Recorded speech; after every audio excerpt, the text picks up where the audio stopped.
Bonjour Michel. Bonjour Jean-Marc. Aujourd'hui, nous allons parler d'un sujet complexe, mais qui suscite de nombreuses questions. Pourquoi certains êtres ont-ils besoin de se faire du mal pour être aimés? Oui, les réponses sont complexes, mais ça vaut la peine d'en parler puisque ça concerne énormément de personnes. Alors, commençons par le commencement. Quelles sont les différentes façons de se faire du mal, et souvent sans s'en rendre compte d'ailleurs? Oui, il y a différentes façons, de manière subtile, de se faire du mal.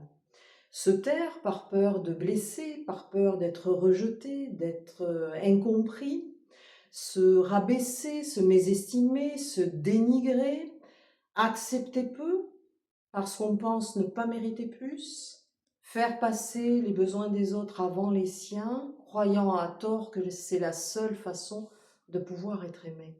En fait, si je vous entends bien, ça veut dire ne pas se respecter en s'oubliant ou en se niant.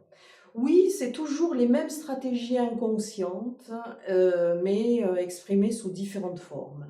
Est-ce que ce sont des réponses automatiques qui tournent en boucle à l'âge adulte, en lien avec les blessures de l'enfance? Oui, il ne faut pas oublier que tout s'est inscrit dans notre monde intérieur, hein, et cela dès la plus petite enfance. Alors, revenons en arrière, prenons l'exemple d'un enfant qui a fait face, pardon, à des souffrances causées par un de ses parents. Qu'a-t-il fait? Il a appris sous la menace, donc il s'est conditionné à faire silence, à se taire, à accepter l'inacceptable, donc à se soumettre, à tout faire pour combler les désirs du parent, jusqu'à même essayer de le comprendre pour rendre la situation plus acceptable. Tout faire pour plaire, pour être en fait irréprochable, parfait, nécessaire, utile même. Pourquoi a-t-il fait cela? Pour éviter le pire? Eh bien, tous ces comportements de soumission, voire de séduction inconsciente, c'était comme pour lui le seul mode de survie dans cet environnement toxique et menaçant. Cette négation de lui-même, en fait, c'était aussi, inconsciemment pour être aimé? Oui, à chacune de mes explications, à la fin, vous pouvez rajouter pour être aimé. Car, eh bien, l'amour, à l'inverse, vous avez la menace, hein, vous avez la peur, donc vouloir être aimé, c'est le souhait, eh bien, de chaque être vivant. Vous avez souvent remarqué dans votre pratique de thérapeute que les réponses que l'enfant a construites vis-à-vis de ses souffrances se reproduisent de la même manière en étant adulte. Oui, toutes ces réponses, elles sont, profondément intégrées dans l'inconscient, dans le monde intérieur comme mode de survie, qu'elles en deviennent une seconde nature. Mais pourtant, les années ont passé et aujourd'hui, l'adulte, lui, il n'a plus besoin de tous ces comportements de défense. Alors, pourquoi continue-t-il à les utiliser, peut-être malgré lui? Oui, par automatisme. Et il sent en lui que ça lui fait du bien, que ça le rassure, que ça l'apaise. Et qui dit automatisme dit que ça se joue au niveau inconscient.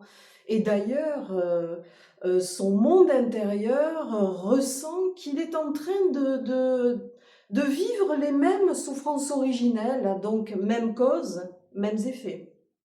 Alors, selon vous, comment peut-on se guérir de cet autoconditionnement infantile?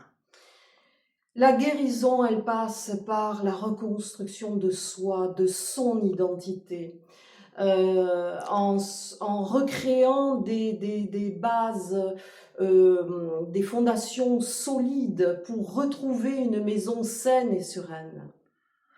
À vous entendre, cela paraît quand même très difficile à accomplir, non?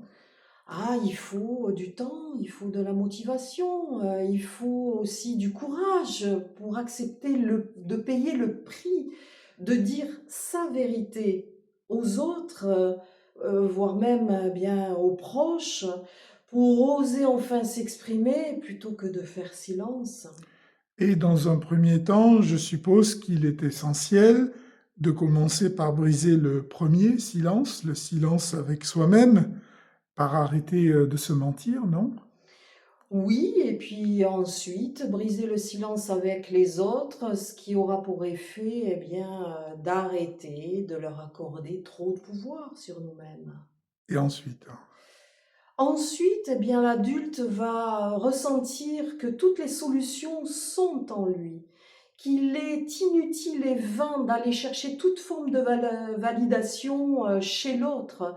D'ailleurs, il ressent que, je dirais, la véritable validation, c'est le respect de soi.